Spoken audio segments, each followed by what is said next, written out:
Hello అండి, నేను doctor Gayatri, consultant డర్మటాలజిస్ట్గా ఏస్థెటికా వేద కోరమంగళ బ్రాంచ్లో ప్రాక్టీస్ చేస్తున్నాను.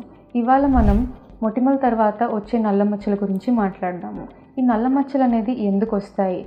మొదటగా ఏంటంటే మన ఇండియన్ స్కిన్ టోన్లో మెలనిన్ కంటెంట్ అనేది కొంచెం ఎక్కువగా ఉంటుంది. మెలనిన్ అంటే ఏంటి? మన స్కిన్కి కలర్ ఇచ్చే పిగ్మెంట్ అన్నమాట.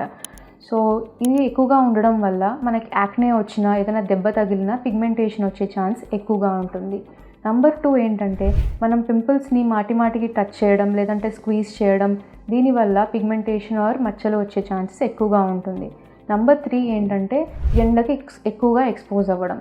మనకి యాక్నే లేదంటే పిగ్మెంటేషన్ ఉన్నప్పుడు ఎండకి ఎక్కువగా ఎక్స్పోజ్ అయినప్పుడు పిగ్మెంటేషన్ ఇంకా పెరిగే ఛాన్సెస్ ఎక్కువగా ఉంటాయి.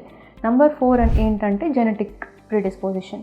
మనకి జెనెటిక్గా పిగ్మెంటేషన్ వచ్చే ఛాన్స్ ఉంటే మనకి పిగ్మెంటేషన్ వచ్చే ఛాన్సెస్ ఎక్కువగా ఉంటాయి. సో దీన్ని మనం ఎలా ప్రివెంట్ చేయవచ్చు?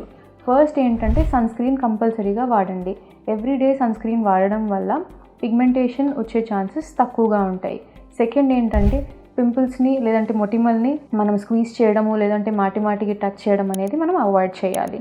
నెంబర్ 3 ఏంటంటే ఈ మొటిమలకి తొందరగా ట్రీట్మెంట్ తీసుకుంటే మీకు పిగ్మెంటేషన్ వచ్చే ఛాన్సెస్ అనేవి తక్కువగా ఉంటాయి.